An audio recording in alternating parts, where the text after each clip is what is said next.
시편 114편 3절로 4절까지의 말씀. 바다가 보고 도망하며 요단은 물러갔으니 산들은 숫 양들 같이 뛰놀며 작은 산들은 어린 양들 같이 뛰었도다. 아멘. 그 하나님의 권위, 그 하나님의 능력, 무한하시고 대단하시고 하나님의 그 능력 앞에서, 하나님의 그 권위 앞에서 그 어떤 무엇도 순응할 수밖에 없고 복종할 수밖에 없고 절대 순종하여 따를 수밖에 없고 그 하나님의 능력을, 그 하나님의 권위를 인정해 드리지 아니할 수가 없음을 오늘 이 본문 말씀을 통해서 우리들에게 가르쳐 주고 있습니다. 어제 저녁에 오늘 새벽 시간에 이 말씀을 읽고 뭐라고 말씀을 드려야 할까? 아무리 생각을 해봐도 이 말씀을 어떻게 말씀을 드리고 어떻게 설명드려야 될 것인지를 도대체 알 길이 없어요. 그러면 저는 책을 덮는다고 그랬죠. 하나님께 기도하고 내일 아침에 단에 설 때 하나님 말씀 주세요 하고 책을 덮어버려요.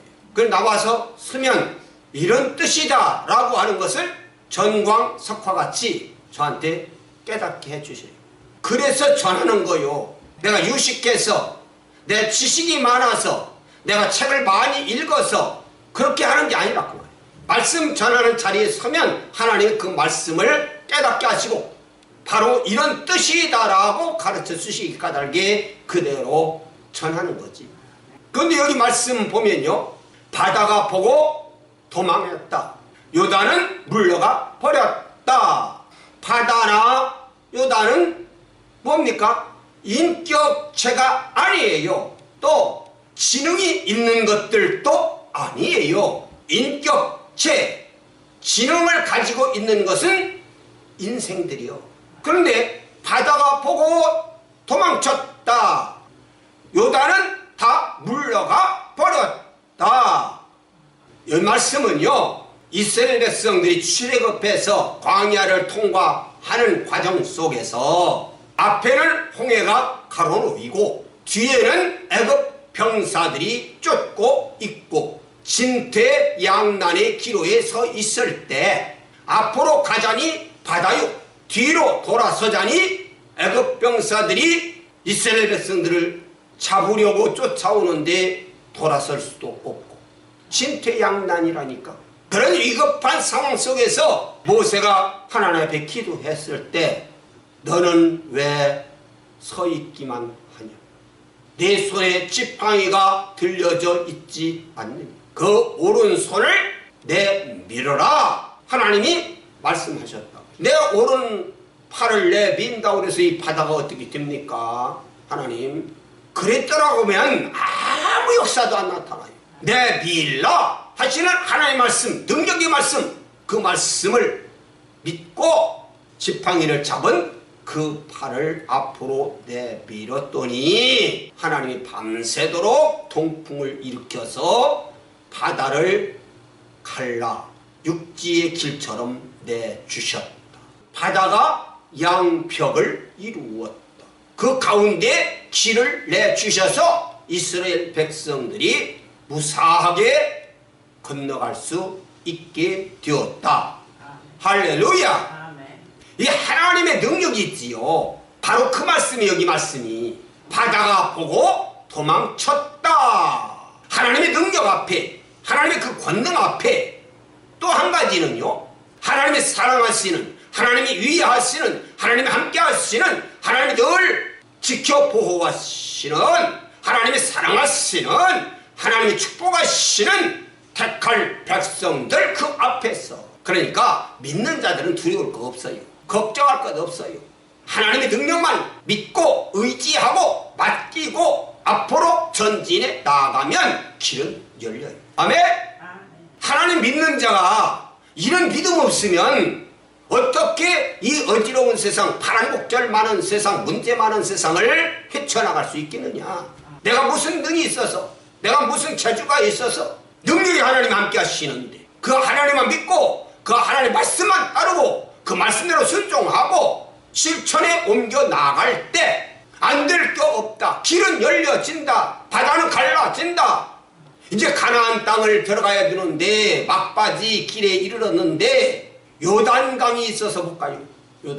요단강을 건너야 들어가겠는데 여기 뭐라고 했습니까? 요단은 물러갔다. 요단강 역시 택한 이스라엘 백성들이 약속의 땅 가나안 땅을 들어가는 그 길목에 있었을 때 그 요단강도 물이 다 물러가 버렸다. 그래서 무사하게 건너갈 수 있었다.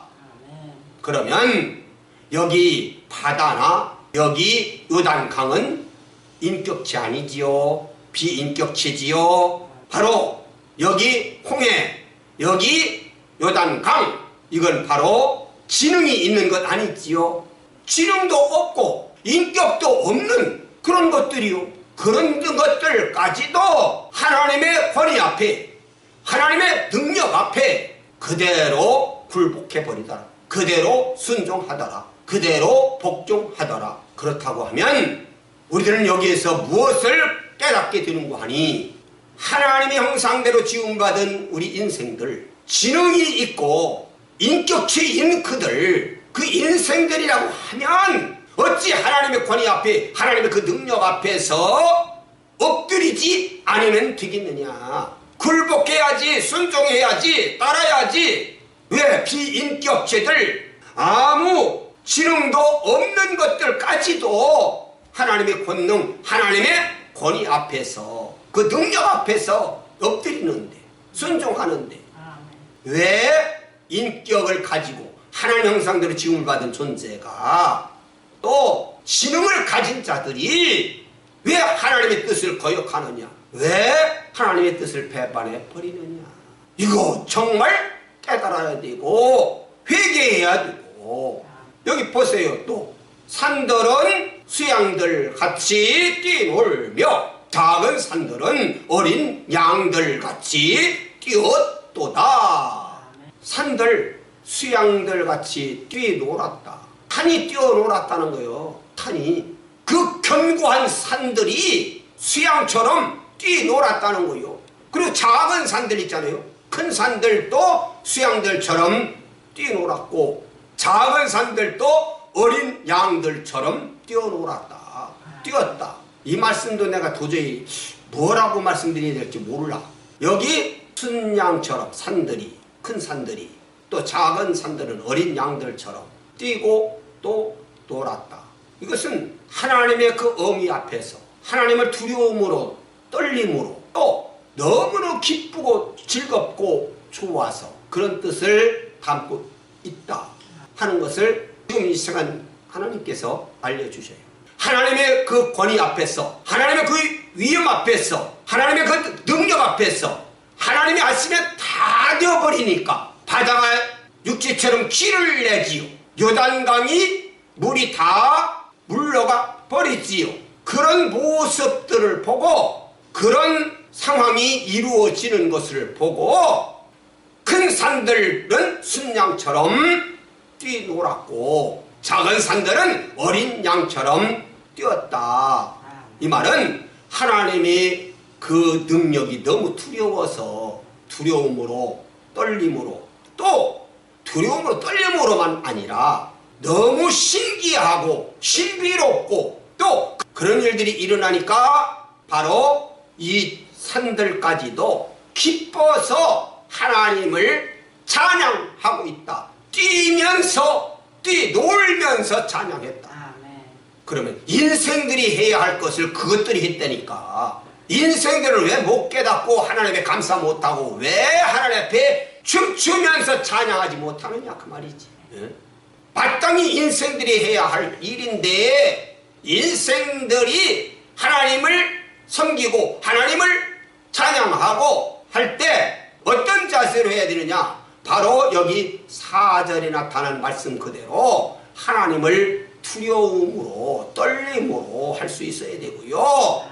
감사함으로 기쁨으로 즐거움으로 그렇게 할 수 있어야 한다. 두 가지가 항상 같이 있어야 돼요. 두려움으로 떨림으로 하나님 섬기는 일, 또 감사해서 기쁨으로 즐거움으로 할 수 있는 일, 이게 두 가지가 항상 같이 있어야 돼요. 한 가지만 있으면 안 돼요. 하나님을 두려워하고 떨림으로만 섬긴다고 하면 그건 안 돼요. 또 두려움도 떨림도 그것도 없고 하나님의 섬김에 있어서 즐거움, 기쁨으로만 하게 되면 버릇이 없어져 버려요. 하나님 앞에서 버릇 없어지면 안 돼요.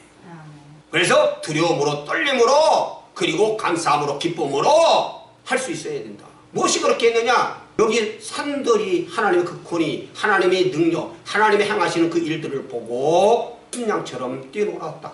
작은 산들은 어린 양처럼 뛰었다. 이 말씀이 바로 두려움으로 떨림으로 뛰었고 너무너무 신기하고 너무너무 감사하고 기뻐서 즐거워서 그렇게 했다 그 말이에요. 그럼 인생들이 그렇게 해야 한다니까. 인생들 아니더라도 믿는 성도들만큼은 그렇게 해야 되는 거 아니냐. 그런데 그렇게 신앙생활을 못하고 있으니 다시 생각해 봐야 될 일 아니냐. 다시 생각해 봐야지요. 항상 시간 이렇게 말씀을 통해서 깨달음 주시는 거 감사치 않습니까? 정말 감사하지요.